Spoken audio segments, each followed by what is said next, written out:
السلام علیکم۔ شدید قسم کا ڈر یا خوف کسی شخص، چیز، سچویشن یا جانور سے جو کہ مسلسل رہے اور ایک دہشت کی صورت اختیار کر لے فوبیا کہلاتا ہے۔ اسی کی ایک شکل پچھلے کچھ عرصے سے دنیا میں عموماً اور مغرب میں خصوصاً دیکھنے میں آ رہی ہے، جسے اسلاموفوبیا کا نام دیا گیا ہے، جس کے بارے میں آپ جانیں گے اس ویڈیو میں۔ آپ دیکھ رہے ہیں تاریخی منظرنامہ آمرہ کے ساتھ۔ لائک، شیئر، سبسکرائب کرنا نہ بھولیں۔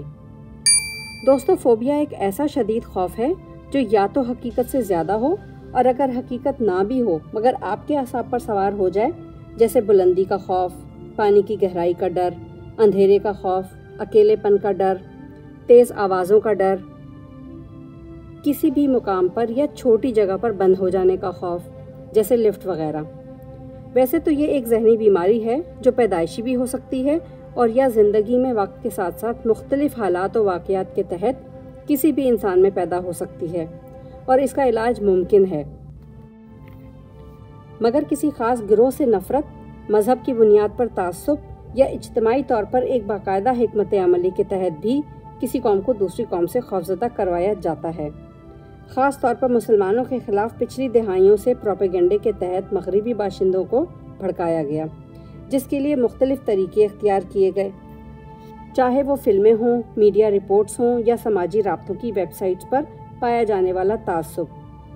آزادی رائے کے اظہار کے نام پر اسلامی اقدار کے خلاف غلط فہمیاں پیدا کرنا اور مذہبی اسلام سے خوف اور ڈر پیدا کرنے کے لیے مغرب میں کچھ گروہ اپنے مذموم مقاصد حاصل کرنے کے لیے باقاعدہ پلاننگ کرتے ہیں۔ بڑے بڑے نفسیات دانوں کی خدمات حاصل کی جاتی ہیں۔ اسلام کے نظریہ جہاد کو ٹارگٹ کیا جاتا ہے۔ مختلف طریقوں سے حضرت محمد صلی اللہ علیہ وآلہ وسلم کی شان میں گستاخی کی جاتی ہے۔ داڑھی اور جہاد کو ایک دہشت کی علامت بنا کر، جبکہ نماز اور حجاب کو دقیانوسی نظریے کے طور پر پیش کیا جاتا ہے، جس کا نتیجہ یہ نکلا کہ جب بھی دہشت گردی کا کوئی واقعہ ہوا، اس کے اصل حقائق جاننے سے قبل ہی اسے مسلم دہشت گردی کا لیبل لگا دیا گیا۔ اس کارروائی میں مغربی سیاستدان اور سماجی شخصیات بھی اس تعصبانہ رویہ کو بڑھاوا دینے میں مددگار ثابت ہوتے ہیں۔ اسلاموفوبیا کے زیر اثر پچھلے کچھ عرصے میں مسلمانوں پر ہونے والے حملوں میں اضافہ ہوا، پھر چاہے کرائسٹ چرچ میں مساجد پر حملے ہوں یا لندن میں بیک سٹیبنگ کے واقعات یا پھر یہ تازہ ترین کینیڈا میں ہونے والا ٹرک ڈرائیور کا واقعہ۔ سوویت یونین کے ٹوٹنے کی صورت میں مغرب کا پورا فوکس اسلام اور مسلمانوں پر آ گیا۔ اس پر طرفہ تماشا یہ ہوا کہ مسلمانوں کے بچاؤ کے لیے القاعدہ مغربی استعمار سے ٹکرا گئی اور اس کا نقطۂ عروج 9/11 کی صورت میں سامنے آیا، مگر یاد رہے کہ یہ ٹکراؤ کوئی نئی چیز ہرگز نہیں، بلکہ اس کا سلسلہ صدیوں سے جاری ہے۔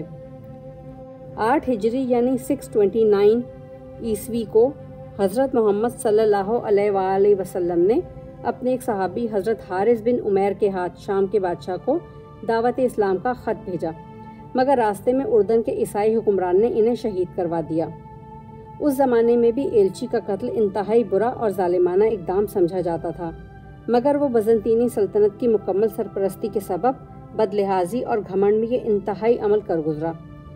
جواباً حضرت محمد صلی اللہ علیہ وآلہ وسلم نے اس گھمنڈی بادشاہ کو سبق سکھانے کے لیے حضرت زید بن حارثہ کی قیادت میں اسلامی لشکر روانہ فرمایا۔ یوں اردن میں موتا کے مقام پر، جو کہ دریائے اردن اور اردن کے شہر کرک کے درمیان واقع ہے، پر ایک زبردست مارکا ہوا۔ اس جنگ کو سریا یا مارکا کہا جاتا ہے، جس میں پہلی بار مسلمان اور عیسائی آمنے سامنے آئے۔ مورخین کے مطابق اس جنگ میں بازنطینی بادشاہ ہرکل نے بھی اپنے لشکر کے ساتھ حصہ لیا اور مسلمانوں کے لشکر میں زید بن حارثہ کے ساتھ حضرت جعفر طیار اور حضرت خالد بن ولید نے بھی حصہ لیا۔ اس طرح اسلام اور مغرب کے تصادم کا آغاز ہوا، جو کہ بڑھتا چلا گیا۔ بعد میں ہونے والی صلیبی جنگیں بھی اسی تصادم کا حصہ ہیں۔ یہ شدت پسندی اور منتقم مزاجی آج بھی عیسائی حکمرانوں کے مزاج کا حصہ ہے۔ بظاہر ماڈریٹ نظر آنے والی یورپی حکمران 16ویں صدی کے بعد معاشی اور عسکری طور پر طاقتور ہو کر ہسپانوی، ولندیزی، برطانوی، فرانسیسی، اطالوی، پرتگالی اور موجودہ دور میں امریکی حکمرانوں نے مختلف اسلامی ممالک پر قبضہ کر کے وہاں مسلمانوں پر جو مظالم ڈھائے اور جس طرح ان ملکوں کے قومی وسائل کو لوٹا، وہ انسانی تاریخ کا سیاہ ترین باب ہے۔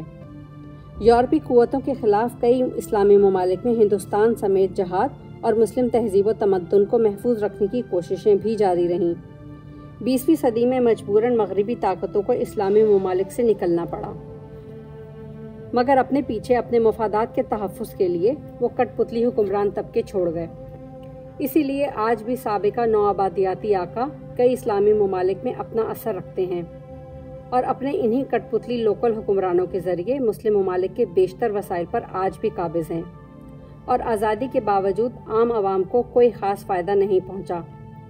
اپنے ملکوں میں بہتر روزگار اور ترقی کے مواقع نہ ملنے کے باعث بیشتر افراد نے یورپ کا رخ کیا۔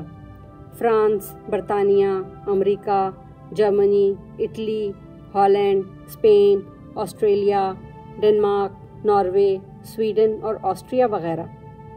اور پھر یہاں رہتے ہوئے جن مسلمانوں نے اپنے روزمرہ زندگی میں اپنی اسلامی روایات اور تشخص کو برقرار رکھا، انہیں نیم تعلیم یافتہ مقامی آبادی کی جانب سے نفرت، طنز و تشنہ اور متعصب رویے کا سامنا کرنا پڑا۔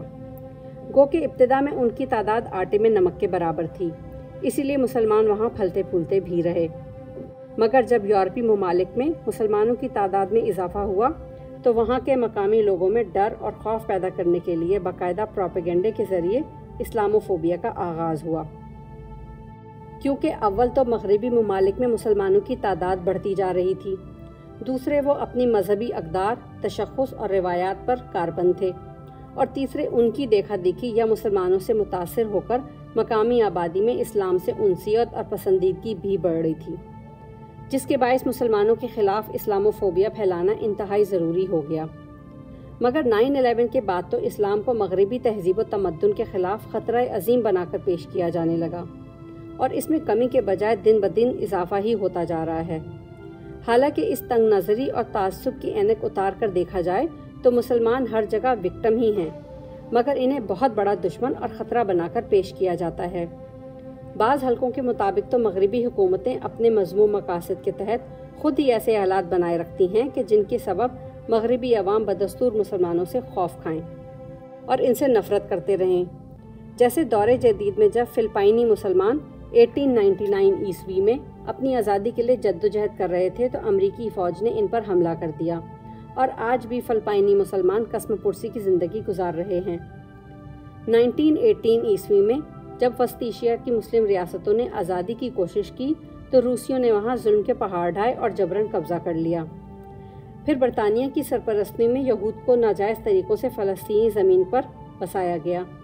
آج اسرائیل عالمی طاقتوں سے شہ پا کر مظالم ڈھا رہے ہیں، مگر کوئی مغربی حکومت اسرائیل کے خلاف بات نہیں کرتا، اور اسرائیل کے تازہ حملوں کے بعد ہسٹری میں پہلی بار یورپی عوام اسرائیل کے خلاف اور فلسطینیوں کے حق میں اپنے اپنے ممالک میں باہر نکلی اور ظلم کے خلاف اپنا احتجاج ریکارڈ کروایا۔